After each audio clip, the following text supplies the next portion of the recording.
Hey, how's it going, everyone? GC Performance here, back with another video. And today, if you're joining me, you guys are excited as I am to be announcing what appears to be the new Scott foil. And when I say this is because, as of right now, it has not officially released yet.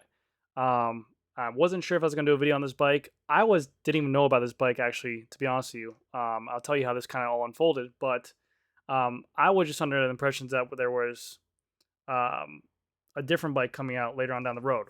But this just appeared out of nowhere, and I'll tell you how this started off. Scott, on their Instagram page, Bikes on Scott, released this reel. So let's take a look at it. Basically, like, something coming fast, June 29th at 4 p.m. Central East time, whatever it is. I don't know what the time it is. But it appears to be, you see screenshots of the foil logo. You see a different shape of everything like that.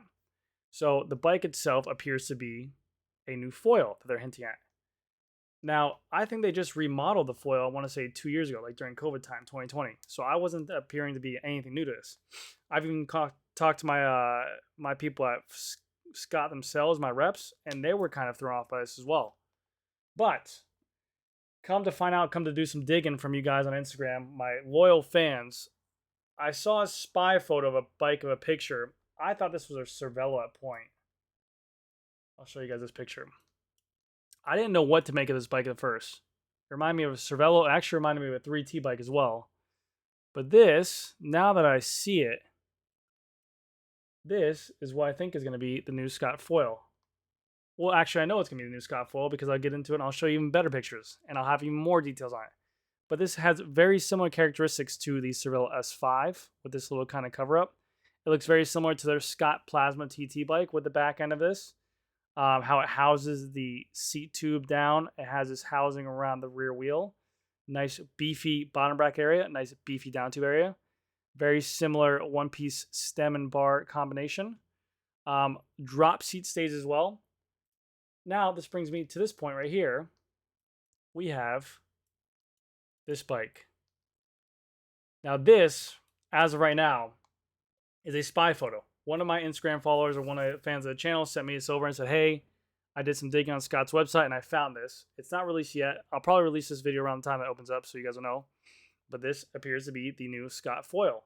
Sorry for the image. He screenshot it to me on his phone. He's actually in a different country, so I'm not able to find it myself.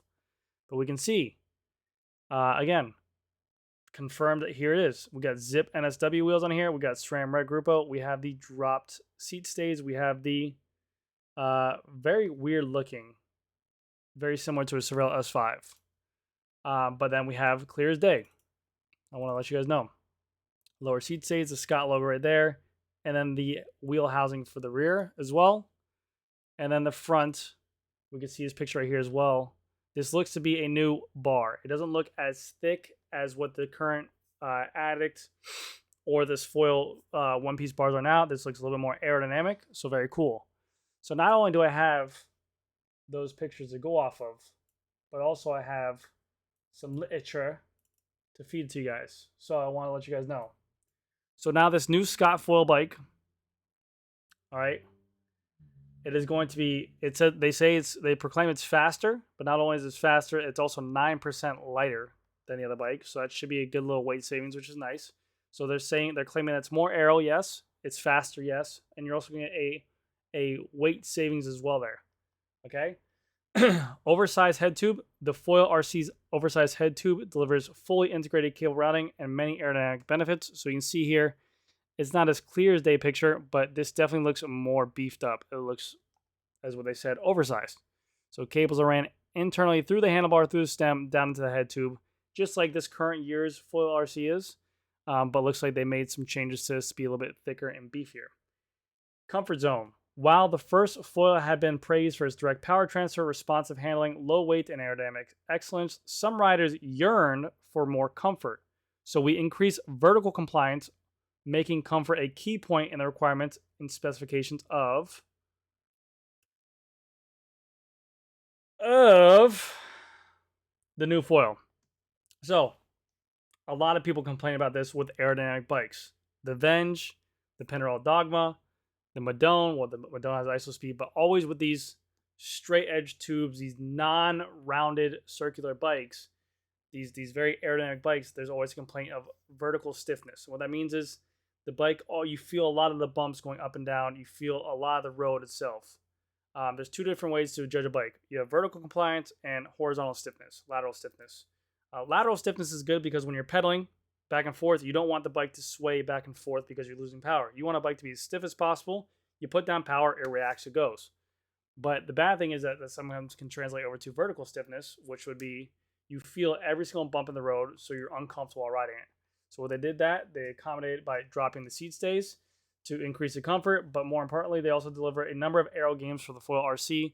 We've seen this in the past. A bunch of other companies have done drop seat stays. They match the lines for the bottom of the head tube. They kind of almost line up. They make cleaner lines to go through the wind tunnel as well.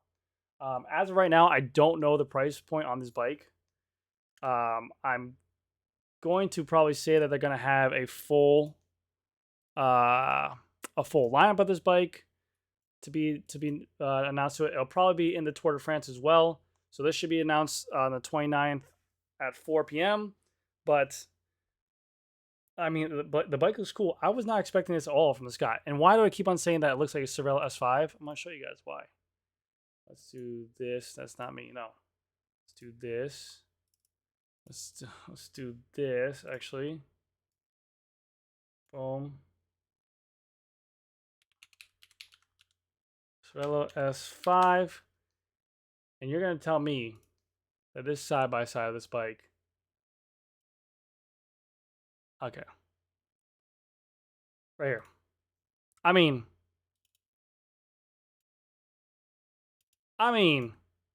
Oh, wait. I learned this the other day.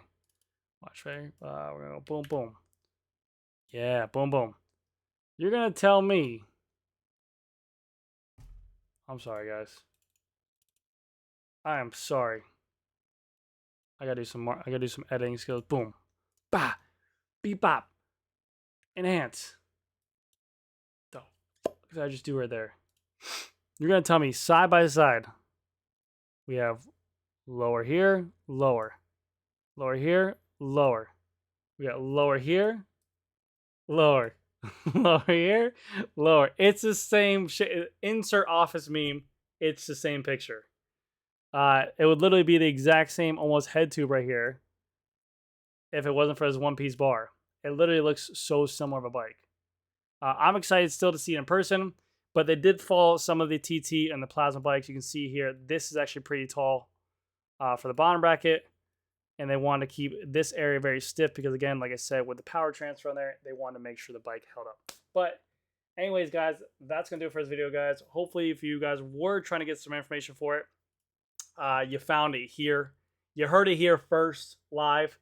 Hopefully when this video releases as well, I should have some context on price points. I'll link it down in the description below and also the comments below of the price points of these bikes and where you guys can find it at. All the good stuff. I got it here. Yada, yada, yada, yada. All right? But anyways, guys, that's going to do it for this video. Thank you guys again so much for watching. I'll see you guys in the next one. Bye.